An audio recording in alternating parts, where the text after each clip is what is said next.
नमस्कार दोस्तों, डेट है आज की 9 मई 2022 और स्वागत है आपका एटोवेल डिस्कशन में। 3 इश्यूज आज हम डिस्कस करेंगे। आज तीनों इश्यूज हिंदू के हैं। सबसे पहला आर्टिकल जुडिशरी में करप्शन से संबंधित है, दूसरा आर्टिकल इंडियन यूनिवर्सिटीज़ में क्राइसिस से संबंधित है और तीसरा आर्टिकल गवर्नमेंट का कोई बिजनेस नहीं है, बिजनेस में ये बात कितनी सही कितनी गलत। कोट जो है आज का पहले आर्टिकल में आएगा एरिस्टोटल का। चलिए डिस्कशन स्टार्ट करते हैं। फर्स्ट इंपॉर्टेंट आर्टिकल जुडिशरी में मौजूद करप्शन से संबंधित है। आप जीएस पेपर 2 के इस टॉपिक से आर्टिकल को रिलेट कर सकते हो। देखो, शुरुआत में ना एरिस्टोटल के एक कोट का जिक्र किया जाता है। एरिस्टोटल ने कहा था, अगर देखो सोसाइटी में जस्टिस होता है ना तो सोसाइटी में स्टेबिलिटी रहती है। जस्टिस का होना मतलब अगर किसी के साथ गलत होता है तो उसे न्याय मिले, लोगों को भरोसा हो कि हमारे साथ कुछ गलत नहीं होगा, गलत होगा तो हमें न्याय दिलवाने के लिए संस्थाएं हैं जो ठीक ढंग से काम करती हैं, तब तो सोसाइटी में स्टेबिलिटी रहती है। अगर लोगों को यही नहीं भरोसा है कि हमारे साथ कुछ गलत हुआ तो फिर हमें जस्टिस मिलेगा, तो फिर लोग ना अपनी अपनी करना स्टार्ट कर देते हैं, वायलेंस स्टार्ट हो जाता है। आप इतिहास उठा के देखिए, जितनी भी क्रांतियां आई ना, जितना भी सिविल वार स्टार्ट हुआ, जो भी हुआ, उसके पीछे एक चीज रिस्पॉन्सिबल थी, जस्टिस का ना होना, या फिर यूं कहें लोगों को कम से कम ये लगना कि हमारे साथ न्याय नहीं हो रहा है। क्योंकि देखो, जस्टिस की जो डेफिनेशन है ना हमेशा कॉन्टेस्टेड रह सकती है, लेकिन लोगों में अगर ये भावना आती है कि हमारे साथ अन्याय हो रहा है तो फिर वो अनरेस्ट को उतारू हो जाते हैं, समाज में इंस्टेबिलिटी आ जाती है। तो ये कोट है, आप यूज कर सकते हो। तो हमारे देश में जुडिशरी में करप्शन किस प्रकार से होता है? एक तो देखो पॉलिटिकल इंटरफेरेंस होता है जुडिशरी में। जुडिशरी जो है पॉलिटिकल इंटरफेरेंस के आगे घुटने टेक देती है। यानी बहुत सारे एक्सपर्ट्स जो आरोप लगाते हैं कि जुडिशरी जो है आजकल सरकार के पक्ष में फैसले ज़्यादा देने लगी है, कैरेट के चक्कर में। कैरेट मतलब सरकार बहुत सारी गाजर देती है, गाजर जैसे कि अच्छी हाई कोर्ट में पोस्टिंग, सुप्रीम कोर्ट में एलिवेशन। वैसे तो देखो ये सब चीज़ें जो है ना, मतलब कोलिजियम सिस्टम तय करता है, लेकिन फिर भी सरकार का इन्फ्लुएंस रहता है इनडायरेक्टली, या फिर रिटायर होने के बाद भी जजेस को अच्छी अच्छी पोस्ट दे दी जाती हैं, कई बार ये भी सरकार के हाथ में होता है। तो इन चक्रों में जजेस जो हैं बहुत बार सरकार के सामने घुटने टेकते हुए सरकार के पक्ष में फैसला दे देते हैं। दूसरा, आम जनता से जो रिश्वत मांगी जाती है, जैसे आपका केस है, आपसे रिश्वत मांगी जा सकती है। किस किस लिए? देखो, सीधा सीधा तो आपको यह समझ में आता है कि आपके पक्ष में फैसला देने के लिए रिश्वत मांगी जा सकती है, लेकिन इवन जल्दी सुनवाई के लिए, केस को डिले करने के लिए, इस प्रकार के अनेकों रीजंस हैं जिसकी वजह से जुडिशरी जो है डायरेक्टली इनडायरेक्टली आपसे रिश्वत की डिमांड कर सकती है। और देखो, जब हमने जस्टिस की बात की ना, जस्टिस 2 प्रकार का होता है, एक सब्सटेंटिव जस्टिस, दूसरा प्रोसीजरल जस्टिस। मैं आपको एग्जांपल की सहायता से बताता हूं। जैसे देखो कोई कानून आया, जैसे नॉर्मल सा एग्जांपल लीजिए जो राइटर देते हैं, CAA, सिटीजनशिप अमेंडमेंट एक्ट। क्या ये मोरली जस्टिफाइड है या फिर मोरली रोंग है, ये डिसाइड करना ये है सब्सटेंटिव जस्टिस। मतलब आप मोरली डिसाइड कर रहे हो कोई इशू गलत है या फिर सही है, एसेंस आप तय कर रहे हो इशू की, समझ रहे हो। EWS है, मोरली जस्टिफाइड है या फिर मोरली रोंग है, ये तय करना, ये सब्सटेंटिव जस्टिस के अंतर्गत आता है। अब दूसरा बात करते हैं प्रोसीजरल जस्टिस। प्रोसीजरल जस्टिस मतलब ठीक ढंग से बिना रिश्वत के आपका केस का जल्दी से फैसला हो जाता है, ये सब चीजें आती हैं प्रोसीजरल जस्टिस के अंतर्गत। जैसे एग्जांपल देखिए, लाल बिहारी, इनको ना 1975 में डेड डिक्लेयर कर दिया था। आप यकीन नहीं मानोगे, 1994 में फाइनली वर्डिक्ट आया और यह साबित हो सका कि ये मरे नहीं है, ये जिंदा है। 19 साल लग गए इनको ये साबित करने में कि वो जिंदा है, मरे नहीं है। तो ये प्रोसीजरल जस्टिस के अंतर्गत आता है। और बहुत सारे एग्जांपल मैं आपको देता हूं। जैसे देखो, हमारे देश की कोर्ट्स में कितने केसेस पेंडिंग हैं।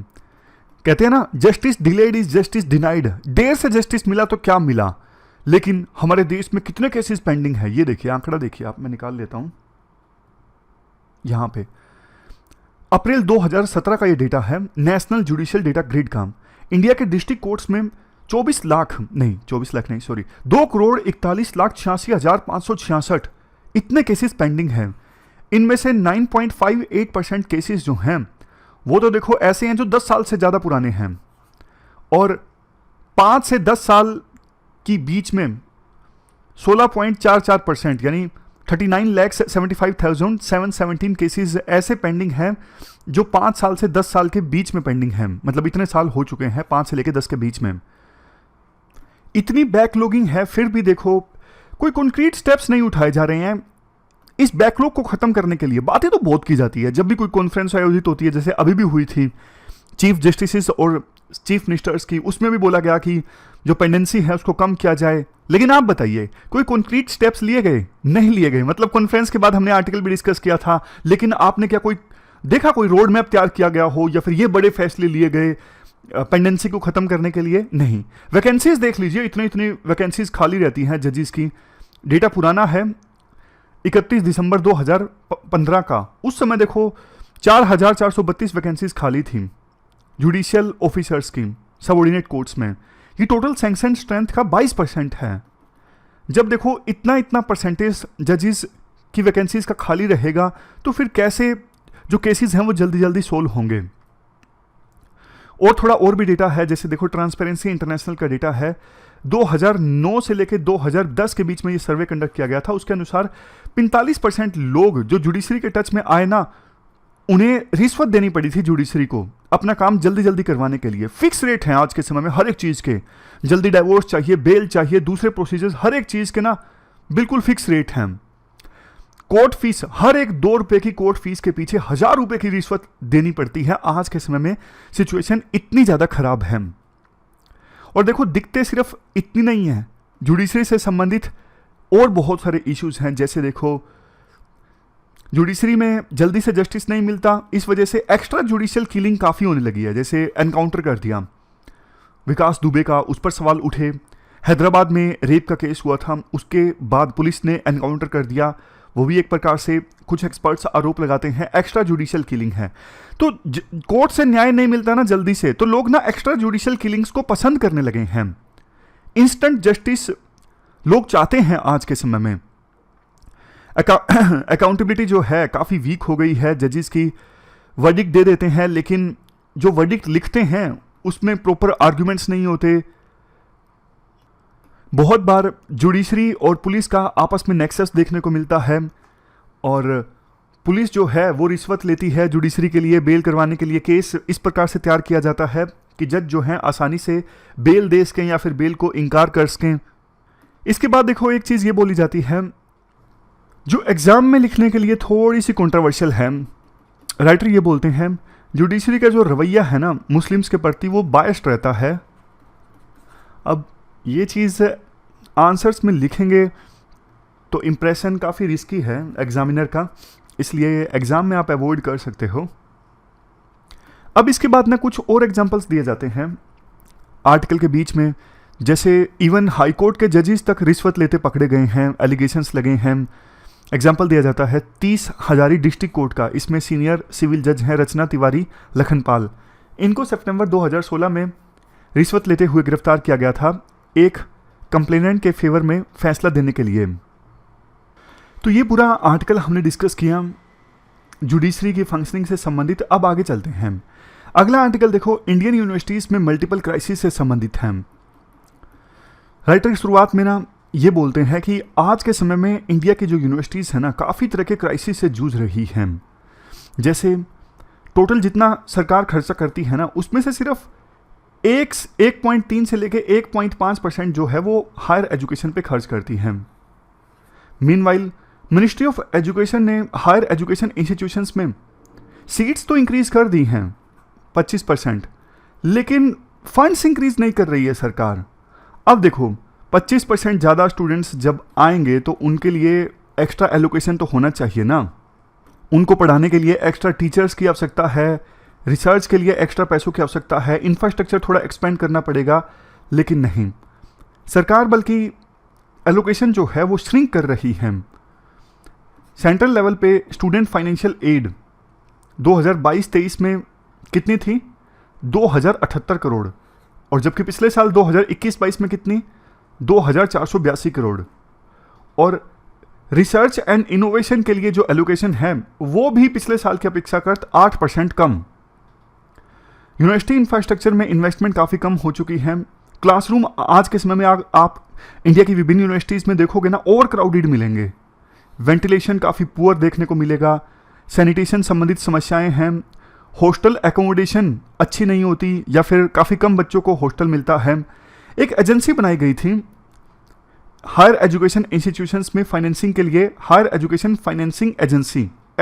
इस एजेंसी का काम देखो ये था, हायर एजुकेशन के इंस्टीट्यूशंस इंफ्रास्ट्रक्चर का लोन ले सकें, इसके लिए ये फंडिंग प्रोवाइड करती थी। बट देखो फाइनेंशियल ईयर 2020-21 में इस एजेंसी ने 2000 करोड़ रुपए दिए और 21-22 में कितने, सिर्फ 1 करोड़। तो यूनिवर्सिटीज़ को ना मजबूर होना पड़ रहा है दूसरे ऑप्शंस खंगालने के लिए, क्योंकि वो अपना काम नहीं चला पा रहे हैं। सैलरी बहुत डिले हो रही है टीचर्स की। जैसे मद्रास यूनिवर्सिटी का एग्जांपल दिया जाता है, 100 करोड़ रुपए के घाटे में चल रही है मद्रास यूनिवर्सिटी, और इस वजह से उन्होंने ना 88 करोड़ का ग्रांट लेनी पड़ी स्टेट गवर्नमेंट से। दिल्ली यूनिवर्सिटी की बात की जाती है, दिल्ली यूनिवर्सिटी के 12 कॉलेज ऐसे हैं जहां पर फाइनेंशियल डेफिसिट है, यानी फिजिकल डेफिसिट है। एग्जाम्पल दिया जाता है दीनदयाल कॉलेज का, दीनदयाल उपाध्याय कॉलेज। 2021 में ना इन्हें रिक्वायरमेंट थी 42 करोड़ की, एलोकेट हुए सिर्फ 28 करोड़। तो ऐसी सिचुएशन में कई महीनों तक या फिर हफ्तों तक जो स्टाफ है उनकी सैलरीज नहीं जाती। एग्जाम्पल दिया जाता है Shri Lal Bahadur Shastri national Sanskrit university, Delhi university, Vishwa Bharati universities. ये वो यूनिवर्सिटीज़ हैं जहां पे प्रॉपर डेटा है कि स्टाफ की सैलरीज काफ़ी लेट से गई। जब देखो सैलरीज ही नहीं दे पा रही हैं यूनिवर्सिटीज़ या फिर कॉलेजेस, तो डिस्क्रिशनरी स्पेंडिंग तो उनकी बहुत कम हो जाती है। डिस्क्रिशनरी स्पेंडिंग मतलब जैसे कोई सब्सक्रिप्शन लेना है किसी जर्नल का या फिर कोई डेटाबेस का सब्सक्रिप्शन लेना है, जब सैलरी देने के लिए पैसे नहीं है तो इंपॉर्टेंट जर्नल्स का सब्सक्रिप्शन तो बहुत मुश्किल से ये ले पाते हैं। तो यूनिवर्सिटीज़ को देखो अपना कामकाज चलाने में बहुत दिक्कत आ रही है। इसलिए सरकार को ना सिर्फ यूनिवर्सिटीज़ की फंडिंग को इंक्रीज करना चाहिए, बल्कि यूनिवर्सिटीज़ को भी ना दूसरे ऑप्शंस खंगालने चाहिए अपना काम चलाने के लिए। जैसे स्टार्टअप्स से मिलने वाली रॉयल्टीज़ या फिर एडवर्टाइजमेंट से वो पैसा कमा सकती हैं। इसके बाद रिसर्च ग्रांट की बात की जाती है। यूजीसी ने minor and major research project scheme के लिए 2016-17 में ग्रांट दी थी 42.7 करोड़, लेकिन 2020-21 में कितनी, सिर्फ 38 लाख। हमारे देश में वैसे तो 1040 यूनिवर्सिटीज़ हैं, लेकिन इनमें से सिर्फ 2.7% ही पीएचडी प्रोग्राम प्रोवाइड करती हैं, क्योंकि इंफ्रास्ट्रक्चर काफ़ी पुअर है, सैलरी देने के लिए पैसे नहीं है, फंडिंग बहुत कम है। तो ऐसी सिचुएशन में कैसे वो पीएचडी प्रोग्राम ऑफर करेंगी।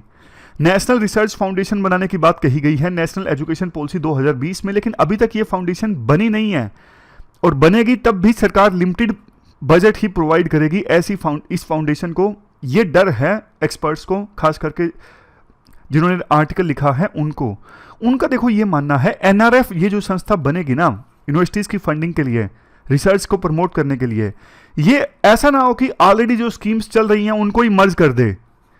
ऑलरेडी जो स्कीम्स चल रही हैं वो तो चल ही रही हैं, तो ये फाउंडेशन एक्स्ट्रा पैसा प्रोवाइड करे, एक्स्ट्रा फंडिंग दे। चलो ये तो फंडिंग पे हमने डिटेल से डिस्कशन किया। इसके अलावा भी पेपर्स लीक हो जाते हैं। कल बिहार पीसीएस का पेपर लीक हो गया। देखो ऐसे मेल आए, आपको भी जान के काफ़ी दुख होगा। बहुत सारे लोग, कोई गुजरात से गया बिहार में पेपर देने के लिए, कोई पंजाब से गया। अब ऐसी सिचुएशन में देखो स्टेशन पे भी रात गुजारनी पड़ी। पेपर भी अच्छा हुआ, लेकिन 3 घंटे बाद पता लगता है पेपर कैंसिल हो गया। तो सोच के देखिए क्या बीतती होगी ऐसे एस्पायरेंट्स पर। अब बहुत सारे तो देखो ऐसे भी होते हैं जिन्होंने इवन इस साल यूपीएससी तक के लिए ब्रेक लिया है और पूरा जोर शोर से बीपीएससी की तैयारी की होगी, लेकिन पेपर लीक हो जाता है तो बहुत ज़्यादा दुख होता है। खैर इस आर्टिकल में तो यूनिवर्सिटीज़ के पेपर लीक की बात की जा रही है। जैसे नेट का हिंदी एग्जामिनेशन लीक हो गया, और सेंटर्स पे कई तो ऑपरेटर ऐसे थे, मतलब संचालक ऐसे थे सेंटर पे, वो सीधा पैसे मांग रहे थे कि 3 लाख रुपए दे दो, हम आपका एग्ज़ाम क्लियर करवा देंगे। वीर नर्मद साउथ गुजरात यूनिवर्सिटी ने अपना जो एग्ज़ाम है बीकॉम का, बीए का, पेपर लीक के बाद में रीशेड्यूल किया।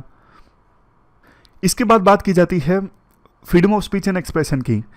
देखो राइटर ये बोलते हैं आज़ादी से पहले हमारे देश के ना बहुत सारे कॉलेज हब थे आज़ादी का, जैसे सेंट्रल हिंदू कॉलेज दिल्ली में, ये इनाग्रेट किया गया था मदन मोहन मालवीय के द्वारा। ये पॉलिटिकल डिबेट का सेंटर था। फ्रीडम स्ट्रगल के दौरान यहाँ पे पॉलिटिकल डिबेट होती थी और बहुत से स्टूडेंट्स और टीचर्स ने यहाँ से क्विट इंडिया मूवमेंट में पार्टिसिपेट किया। वो रास बिहारी बोस और लाला हरदयाल के डिफेंस में भी लगे हुए थे। बहुत से स्टूडेंट्स ने इस कॉलेज से आज़ादी के समय जो लोग यहाँ से वहाँ आए थे ना, मतलब पाकिस्तान से यहाँ आए थे, उनको सेटल डाउन करवाने में मदद की। चेन्नई का क्वीन मैरी कॉलेज है, इन्होंने भी क्विट इंडिया मूवमेंट के दौरान काफ़ी अच्छा काम किया। इस कॉलेज के स्टूडेंट्स और टीचर्स ने दिल्ली में JNU, Banaras Hindu university, Delhi university, Jamia Millia Islamia university, इन यूनिवर्सिटीज़ के स्टूडेंट्स ने अन्ना हजारे के द्वारा चलाई गई एंटी करप्शन मूवमेंट में पार्टिसिपेट किया। लेकिन आज के समय में ना यूनिवर्सिटीज़ में freedom of speech and expression को दबाया जा रहा है। स्टूडेंट्स के पॉलिटिक्स में पार्टिसिपेशन पर ना टॉलरेंस काफ़ी कम हो गई है। पुलिस जैसे ही कोई प्रोटेस्ट होता है, पुलिस लाठीचार्ज कर देती है। तो ये सब चीज़ें ना यूनिवर्सिटीज़ के फलने और फूलने के लिए सही नहीं है। तो यूनिवर्सिटीज़ आज के समय में देश में काफ़ी तरह के मल्टीपल क्राइसिस से जूझ रही हैं, उनको एड्रेस करना जरूरी है। इसके बाद बात की जाती है डिसइन्वेस्टमेंट की। देखो, काफ़ी सारे जैसे ही सरकार ने एयर इंडिया को बेचा ना, काफ़ी सारे आर्टिकल्स आए जिसमें यह कहा गया कि यह बिल्कुल सही फैसला है, एयर इंडिया घाटे में चल रही थी, सरकार का बिजनेस में कोई बिजनेस नहीं है, यानी सरकार का बिजनेस में कोई काम नहीं है, सरकार का काम है गवर्नेंस चलाना, उनका काम बिजनेस करना नहीं है। लेकिन एग्जाम्पल दिए जाते हैं शुरुआत में सिंगापुर और चाइना की सरकारी कंपनीज के। सिंगापुर सरकार की एक आर्म है government of Singapore investment corporation. अब ये जो सिंगापुर के सरकार की ब्रांच है ना, इन्वेस्टमेंट करती हैं अलग अलग चीज़ों में। इवन इंडिया में इस कंपनी के नाम जो इन्वेस्टमेंट इन्होंने कर रखी है ना, ऑलमोस्ट 1 लाख करोड़ की कर रखी है। यूं कहें सिंपली, शेयर जो है ना, जो इनकी इन्वेस्टमेंट है ना इंडिया में, उसमें अगर ये अपने शेयर्स निकालें तो उनकी वैल्यूएशन निकलेगी 1 लाख करोड़ के आसपास। इसके अलावा टोटल जो इन्वेस्टमेंट है ना सिंगापुर के इस सरकारी कंपनी की, वो है 55 लाख करोड़ GIC इन्वेस्टमेंट। ये पूरे वर्ल्ड में 8th largest wealth management fund है। वेल्थ मैनेजमेंट फंड वो होते हैं जो वेल्थ को मैनेज करते हैं, इन्वेस्ट करते हैं अलग अलग चीज़ों में ताकि उन पे प्रॉफिट कमाया जा सके। अब देखो, सिंगापुर की सरकार का ये जो GIC इन्वेस्टमेंट है ना, इन्होंने पैसा डबल कर लिया है पिछले 20 सालों में। अब इसी पैसे का इस्तेमाल किया जा सकता है सिंगापुर के लोगों की वेलफेयर के लिए। उसी प्रकार से सिंगापुर सरकार का एक और भी फंड है, यहाँ पर देखिए, तेमस्क होल्डिंग्स, इनकी इन्वेस्टमेंट है टोटल 22 लाख करोड़। इंडिया से कंपेयर करें तो इंडियन गवर्नमेंट का बजट एक्सपेंडिचर 2022-23 के लिए कुल है 39.45 लाख करोड़। सिंगापुर की जो सरकार की इन्वेस्टमेंट है ना, वो कई गुना ज़्यादा है इंडिया के एक्सपेंडिचर से। चाइना भी ऐसा ही कर रहा है। जैसे देखो, चाइना में म्युनिसिपल गवर्नमेंट ऑफ हेफेई, इन्होंने नियो कोर बिजनेस में 17% की हिस्सेदारी खरीदी $787 मिलियन में, और बाद में इसे बेच दिया। टोटल प्रॉफिट कितना कमाया? 5.5 टाइम्स।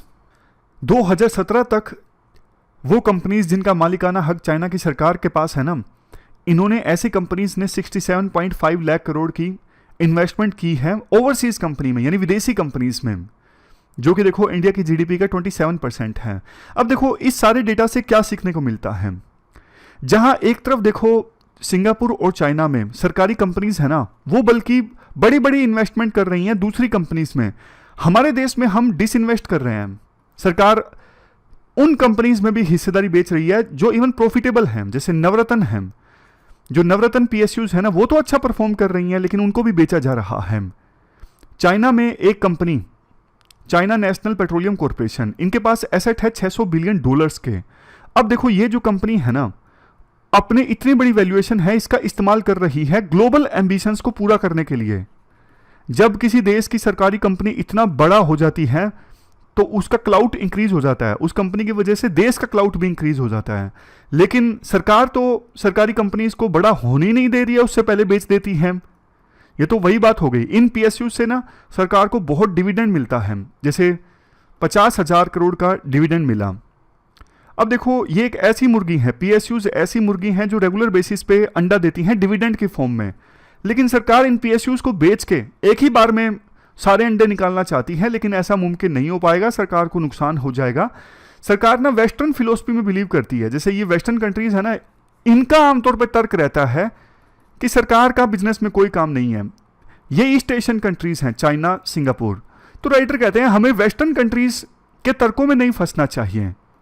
जैसे देखो, जब एलपीजी रिफॉर्म्स आए ना, जब balance of payment crisis India में आए थे, तो उसमें आईएमएफ ने एक बात बोली थी कि आप प्राइवेटाइजेशन कर दो, क्योंकि आपके जो सरकारी कंपनीज हैं ना, पीएसयूज हैं, बहुत घाटे से गुजर रहे हैं, तो आप उनका प्राइवेटाइज कर दो। और आईएमएफ में आपको पता है वेस्ट का डोमिनेंस है। तो राइटर कहते हैं वेस्ट के चक्कर में हमें नहीं पड़ना चाहिए, हमें अपने सेल्फ इंटरेस्ट को देखना चाहिए। अगर देखो कोई पीएसयू अच्छा परफॉर्म कर रहा है तो उसको क्यों बेचा जाए? जो अगर देखो नुकसान कर रहा है तो उसको तो बेच दिया जाए, कोई दिक्कत नहीं है, जैसे एयर इंडिया। लेकिन जो अच्छा कर रहे हैं ना, उनको नहीं बेचना चाहिए सरकार को, उनको बल्कि और बड़ा बनाना चाहिए, उनको ऑटोनॉमी देनी चाहिए, पॉलिटिकल इंटरफेरेंस कम से कम होना चाहिए। वो जितना बड़ा होंगे उतना ज़्यादा वो इन्वेस्ट भी करेंगे, उनको ऑटोनॉमी अगर दी जाएगी, वही इन्वेस्टमेंट फिर सरकार को पैसा कमा के देगी। अब देखो, मार्केट से जब पैसा कमाया जा सकता है तो फिर सरकार क्यों नहीं कमा लेती पब्लिक के वेलफेयर के लिए? इसके लिए देखो, सरकार को ना मार्केट में मौजूद टैलेंट को हायर करना पड़ेगा। बहुत सारे अच्छे अच्छे वेल्थ मैनेजर्स हैं हमारे देश में, उनकी एडवाइस सरकार ले कि कहाँ पे इन्वेस्ट करना है, कैसे इन्वेस्ट करना है। जब जब देखो सरकार बाहर से मार्केट से टैलेंट को यूटिलाइज करती है ना, सरकार को फायदा होता है। जैसे आप देखिए, आधार देखिए आप, नंदन नीलेकनी, ये इन्फोसिस के को फाउंडर हैं, कितना फायदा हुआ सरकार को। और भी मतलब बहुत सारे अनेकों ऐसे एग्जाम्पल हैं कि मार्केट में मौजूद टैलेंट का अगर यूटिलाइज सरकार करती है ना, तो सरकार को इससे काफ़ी फायदा होता है। लास्ट में राइटर कहते हैं अब देखो, सरकार को ना उस मानसिकता से ऊपर आना चाहिए कि सिर्फ टैक्स से पैसा कमाया जा सकता है, और बहुत सारी चीज़ों से पैसा कमाया जा सकता है, जैसे मार्केट से, वेल्थ मैनेजमेंट, डिविडेंड। वही बात, अगर मार्केट से प्राइवेट लोग यानी प्राइवेट कंपनीज पैसा कमा सकती हैं तो सरकार क्यों नहीं कमा सकती? और देखो, पहले ना वेल्थ हुआ करती थी लैंड में, लैंड की बहुत कीमत हुआ करती थी, फिर नेचुरल रिसोर्सेज की वैल्यू बढ़ गई, फिर इंडस्ट्रियल सेक्टर की वैल्यू बढ़ गई। लेकिन आज के समय में ना जो वैल्यू है ना, वो नॉलेज इकोनॉमी की है।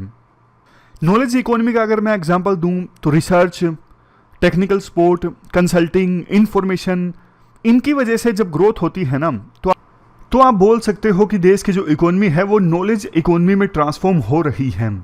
तो ये पूरा आर्टिकल हमने डिस्कस किया वेल्थ मैनेजमेंट से संबंधित। हमारी आज की इस डिस्कशन में इतना ही है। 3 इश्यूज आज हमने डिटेल से डिस्कस किए। Thank you very much for discussion.